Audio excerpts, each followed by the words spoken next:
کیا عظمت ہے ان لوگوں کی. ساری زندگی اس محبت میں، عظمت میں، اکرام میں گزاری جو اس کائنات میں کوئی اس قدر اکرام کر نہیں سکتا. مدینے پاک میں ایک وقت ایسا بھی آیا کہ دشمنوں نے مدینے کے گورنر کو گانٹھ لیا، اس کو رشوت دی، پیسے دیے اور کہا کہ ہمیں اجازت ہونی چاہیے، ہم روضہ اقدس کو کھود کر ابو بکر صدیق اور فاروق اعظم کی لاشیں نکالنا چاہتے ہیں یہاں سے. چنانچہ حاکم وقت نے پیسے کھا کر اجازت دے دی. شمس الدین سراج ایک بزرگ ہے جو اس وقت مدینے پاک یعنی روزے کے متولی ہیں، مسجد نبوی کے متولی ہیں، گنبد خضرا صلی اللہ علیہ وسلم کے محافظ اور نگہبان ہیں. وہ فرماتے ہیں کہ رات آدھی جب گزری تو کنڈی کھٹکی مسجد کی، میں نے کنڈی کھول دی تو مجھے حکم ملا کہ تم خاموش رہو، اگر آواز نکالو گے سر اتار دیا جائے گا. ایک آدمی اندر داخل ہوا، دوسرا داخل ہوا، تیسرا آیا، کسی کے ہاتھ میں کسی، کسی کے ہاتھ میں گنٹی، کسی کے ہاتھ میں ٹوکری، کسی کے ہاتھ میں تسلا مٹی اٹھانے والا، سب کے سب یوں لے کر داخل ہو رہے ہیں. اور مجھے یہ کہا گیا کہ یہ جو کچھ کرتے ہیں روکنا نہیں، کسی کو بتانا نہیں. شمس الدین سراج بزرگ رحمت اللہ علیہ کہتے ہیں وہ جب 40 کے 40 اندر داخل ہو گئے، پچھلے نے مجھے اشارہ کیا دروازہ بند کر دے، اب کسی اور کو اندر نہ آنے دینا. وہ اللہ والا کہتا ہے مجھے بتا تو دیا گیا تھا دونوں جلیل القدر صحابہ حضرت شیخین کی بے ادبی کریں گے، قبر کھود دیں گے، ان کی میت نکال لیں گے. فرماتے ہیں میں نے دروازہ بند کر دیا، میں سجدے میں گر گیا، مولا او میرا بس نہیں، میرا کوئی چارہ نہیں، میری حکومت نہیں، میری فوج نہیں، میرا لشکر نہیں، میرے پاس توپ نہیں، میرے پاس لشکر نہیں. او میرے مولا میں نے سنا ہے جیسے نبوت کا محافظ تو ہے، اسی طرح صدیق کی صداقت کا، فاروق کی عدالت کا بھی تو ہی نگہبان ہے. مولا میری موت بھیج دے میں نہ دیکھوں. شمس الدین سراج بزرگ کہتا ہے کہ اللہ کا حکم ہوا، میں نے بھی دعا تو کی تھی رو رو کے، میرے دیکھتے دیکھتے، توجہ کرنا لفظ سمجھو، میرے دیکھتے دیکھتے مسجد نبوی میں زمین پھٹی اور بمائے ٹوکریوں کے، بمائے سامان کے 40 کے 40 کو زمین نگل گئی. اللہ تم سب کو مدینے پاک جانا نصیب فرمائے. وہ جو قالین بچھے ہوئے ہیں نا، کسی پرانے عرب سے اب بھی پوچھ لینا، لمبا کالا کالا نشان لگا ہوا ہے، یہ نشانی ہے کہ وہ کالے جو تھے نا اندر کے کالے، وہ سب یہاں کا رکھ ہوئے ہیں.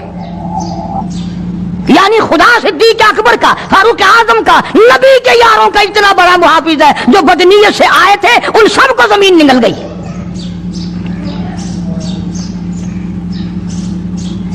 ایک اللہ والا کہتا ہے کہ میں نے مدینے پاک میں حاضری دی اور حضور کریم صلی اللہ علیہ وسلم کے روضہ اقدس پہ سلام پڑھا، اور میں صدیق کے اکبر کے موضع شریف کے سامنے کھڑا ہو کر سلام عرض کر رہا تھا، پڑھ رہا تھا. میں جب واپس ہٹنے لگا تو ایک آدمی مجھے کہنے لگا آپ کہاں سے آئے ہیں؟ اس نے بتایا کہ میں فلاں جگہ سے آیا ہوں. کہ آپ بڑے نیک آدمی معلوم ہوتے ہیں، بڑا اچھا سلام پڑھ رہے تھے، تعریف اچھی کر رہے تھے، میرے یہاں کھانا کھانے چلو. اللہ والا کہتا ہے کہ میں اس کی باتوں میں آ گیا کہ چل بھائی مدینے کا آدمی ہے، مدینے کا آدمی ہے، دعوت کر رہا ہے، انکار کروں تو سنت کے خلاف ہونے کا، چل بھائی. لے گیا اور وہاں جا کر ایک مکان میں اس اللہ والے کو بند کر کے، کوٹلی میں اس کو زنجیروں میں باندھ کر اس کی زبان کاٹ دی. تو نے صدیق کی اتنی تعریف کیوں کی؟ اور پھر چھوڑ دیا کہ جا صدیق سے ٹھیک کرا کے دکھا. وہ پھر مسجد نبوی میں آیا، وہ خود بیان کرتا ہے کہ میں روضہ اقدس صلی اللہ علیہ وسلم کے سامنے کھڑا ہو کے رو پڑا، کالی کملی والے تیرے یار کی تعریف کی، میری زبان کٹ گئی. ریاض الجنہ میں بیٹھ کے روتا رہا.